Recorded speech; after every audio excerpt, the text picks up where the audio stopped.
السلام علیکم گائز، کیسے ہیں آپ سب؟ امید کرتی ہوں آپ ٹھیک ہوں گے۔ تو دعا ہے میری کہ آپ جہاں رہیں خوش رہیں، آباد رہیں۔ تو جناب بہت ہی زبردست سا موسم ہو رہا ہے، صبح صبح کا وقت ہے، ہلکی ہلکی بارش ہو رہی ہے اور میں آئی ہوئی ہوں اپنے ہسبینڈ کے ساتھ کراچی انٹرنیشنل ایئرپورٹ پہ، جسے کہ جناح انٹرنیشنل بھی کہتے ہیں۔ تو میری ایک بہت ہی بیسٹ فرینڈ ہے اور میری کزن بھی ہے، میری فرسٹ کزن، جو کہ خاص طور پہ کراچی آئی ہے میرے لیے، کہ جب سے امی کی ڈیتھ ہوئی ہے تو میں بس میرا کسی بھی کام میں دل نہیں لگ رہا تھا، کہیں بھی دل نہیں، تو میری کزن نے کہا کہ میں تمہارے پاس چند دن آ کے رکتی ہوں۔ تو بس دیکھیں، ایسے بھی لوگ ہیں جو ہمارے لیے ٹائم نکالتے ہیں، جو ہم سے محبت کرتے ہیں، دلی محبت کرتے ہیں اور ہمارا اتنا خاص خیال رکھتے ہیں۔ تو جی ہم گھر آ چکے ہیں اور آج مجھے اپنے بیٹے اور بہو کے کمرے کی ڈیپ کلیننگ کروانی تھی، کافی دن ہو گئے تھے۔ میں نے سوچا ہوا تھا کہ چلو اب میں گھر میں آ گئی ہوں پراپر، تو میں گھر کے اسی طرح سے کاموں میں حصہ لوں، اور کزن صاحبہ کو میں نے کہا تھا کہ کچھ دیر تم جو ہے ریسٹ کر لو، تو پھر ہم مل کے بیٹھتے ہیں، باتیں کرتے ہیں۔ تو اسی ٹائم میں تھوڑا سا جو وقت ملا تھا اس میں میں نے سوچا کہ میں گھر کے کام وغیرہ اور یہ بیٹے کے کمرے کی صفائی کروا لوں۔ تو دیکھیں کتنا پیار ہے میری کزن کو، اور اتنی دور سے وہ اپنے بچے چھوڑ کے میرے لیے آئی ہے۔ اس طرح کے بھی لوگ ہوتے ہیں دنیا میں، اور کچھ اس طرح کے بھی ہوتے ہیں کہ ان کی سمجھ میں ہی نہیں آتی کہ منہ پہ وہ کچھ ہوتے ہیں، پیٹھ پیچھے وہ کچھ ہوتے ہیں۔ تو اسی بات پہ میں آپ سے اپنی ایک بات شیئر کرتی چلوں کہ میں نے کچھ عرصہ پہلے کوکنگ کا ایک چینل بنایا تھا، اس چینل سے پہلے۔ تو میں نے اس میں کافی اپنی ریسیپیز شیئر کی تھیں، جو کہ بہت اچھی میری لوگوں کو لگی تھیں، اور اچھے ویوز بھی آ رہے تھے، سبسکرائبر بھی بڑھ رہے تھے۔ لیکن وہی بات ہے نا کہ جو لوگ آپ سے جیلس ہوتے ہیں یا اس طرح سے، وہی پیٹھ پیچھے باتیں کر رہے تھے کہ ان کی عمر تو دیکھو، اب اس عمر میں یہ کام کرنے چلی ہیں، یہ چینل بنا رہی ہیں، تو کوئی کیا کراکری پہ باتیں کر رہا ہے، تو بس اسی طرح سے۔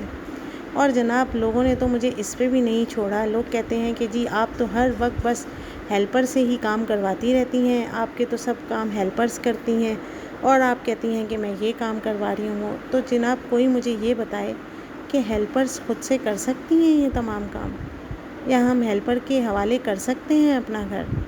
آپ اپنے دل پہ ہاتھ رکھ کے بتائیے گا۔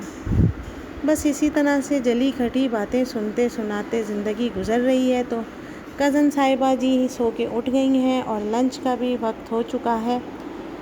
تو آج کزن کا تو بہت ہی موڈ تھا کہ ہم ریسٹورنٹ جا کے لنچ کریں، لیکن وقفے وقفے سے بارش ہو رہی ہے، اور پھر بارش میں آپ کو پتہ ہے کہ ٹریفک کا برا حال، اور پارکنگ بھی نہیں ملتی آسانی سے، اور DHA کی سڑکوں کا تو ویسے ہی برا حال ہے۔ تو میں نے اس سے کہا کہ آج تو تم آرڈر کر لیتے ہیں تمہارے فیوریٹ ریسٹورنٹ سے، اور پھر ایک دو روز میں ضرور انشاءاللہ باہر بھی نکلیں گے۔ تو بس پھر ہم نے کھانا آرڈر کر لیا ہے اور کھانا آ بھی چکا ہے جی، بہت ہی مزیدار سا، اور منہ میں پانی آ رہا ہے دیکھ کے۔ تو میں یہاں پہ آپ سے بات کر رہی تھی کہ کچھ لوگ ایسے جیلس ہوتے ہیں نا، اور ایسی جلی کٹی باتیں کرتے ہیں کہ بندہ اپنے کام سے ان کے یہ بیڈ کمنٹس کی وجہ سے پیچھے ہٹ جاتا ہے۔ تو میرے ساتھ بھی یہی ہوا، بس میرے پھر بچوں نے بھی مجھے کہا کہ امی دیکھیں فلاں یہ کہہ رہا ہے، وہ یہ کہہ رہا ہے، تو مجھے اس چینل پہ پھر میں نے اپلوڈ کرنا بند کر دیں ریسیپیز۔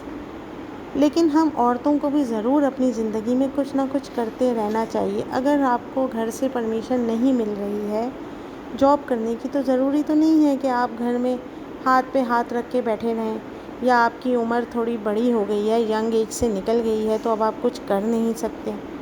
تو یہی سوچ کے میں نے بھی چینل بنایا تھا۔ بہرحال اب جو میں نے یہ دوسرا ڈیلی ولاگ کا چینل بنایا ہے، اس کا میں نے کسی کے ساتھ بھی لنک شیئر نہیں کیا، خاص طور پہ اپنے خاندان یا اپنے رشتہ داروں میں۔ امید کرتی ہوں آپ لوگ مجھے سپورٹ کریں گے اور میرے اس چینل کو سبسکرائب کریں گے۔ تو جناب یہاں تو لگتا ہے کہ آج کزن صاحبہ جو ہے نا، ساری جو ہیں اپنی فرمائشوں کی لسٹ بنا کے لائی ہیں، اور اب انہوں نے مجھ سے کہا ہے کہ جو تم اپنے چینل پہ اتنے مزے مزے کے گولا کباب اور چپلی کباب بنا بنا کے ڈالتی تھیں، ہمیں بھی تو ٹرائی کراؤ، ہمیں تو وہیں پہ دیکھ دیکھ کے بس منہ میں پانی آتا رہتا تھا۔ تو میری اتنی پیاری، اتنی سویٹ سی میری کزن آئی ہے اور وہ فرمائش کرے اور میں اس کی فرمائش پوری نہ کروں، یہ کیسے ہو سکتا ہے؟ تو میں تو جناب ویسے ہی شوقین ہوں کھانے بنانے، پکانے اور کھانے کی بھی۔ تو میں نے جھٹ سے قیمہ نکالا ہے اور میں نے 2 جگہ پہ قیمے کو میرینیٹ کیا ہے، ایک میں نے چپلی کباب کے لیے کیا ہے اور ایک گولا کباب کے لیے۔ تو دیکھیں دنیا میں اس طرح کے بھی لوگ ہیں کہ میری یہ کزن میری دلجوئی کے لیے اور مجھے بزی رکھنے کے لیے اپنا گھر، ہسبینڈ، اپنے بچے چھوڑ کے آئی ہے، بہت بڑی بات ہے۔ تو یہاں پہ اب میں دیکھیں میرینیٹ ہو گیا ہے، کم از کم 2 گھنٹے میں نے رکھا تھا قیمے کو میرینیشن کے لیے۔ جب تک ہم کوئی بھی چیز میرینیٹ کر کے اسے 2-3 گھنٹے کے لیے نہ چھوڑیں نا تو ذائقہ ہی نہیں آتا اس چیز میں۔ تو بس اب میں نے سوچا کہ میں سب ایک ساتھ ہی گولا کباب اور یہ ٹکیاں وغیرہ بنا کے رکھ لوں، تو پھر کام آتے ہیں چلو ساتھ ساتھ۔ اور ساتھ میں ہماری گپ شپ بھی لگی ہوئی تھی، ساتھ ساتھ ہم نے چائے بھی پی دونوں کزنوں نے، اور خوب پرانی اپنی بچپن کی یادیں ہم نے تازہ کیں۔ اتنے میں ہسبینڈ صاحب بھی آفس سے واپس آ چکے ہیں اور محترم میری کزن کے لیے ڈھیر سارے فروٹس بھی لے کے آئے ہیں کہ بھائی کسی چیز کی کمی نہ رہ جائے۔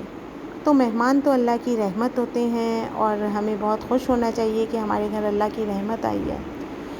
تو امید کرتی ہوں کہ آپ کو میرا آج کا ولاگ پسند آیا ہوگا، پسند آئے تو لائک شیئر کامنٹس ضرور کریں، اور میری جو آج کی میں نے آپ کے ساتھ اپنی باتیں شیئر کی ہیں اس کے بارے میں بھی آپ مجھے ضرور کامنٹس میں بتائیے گا۔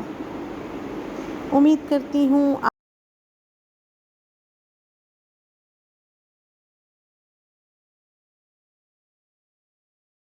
اللہ حافظ۔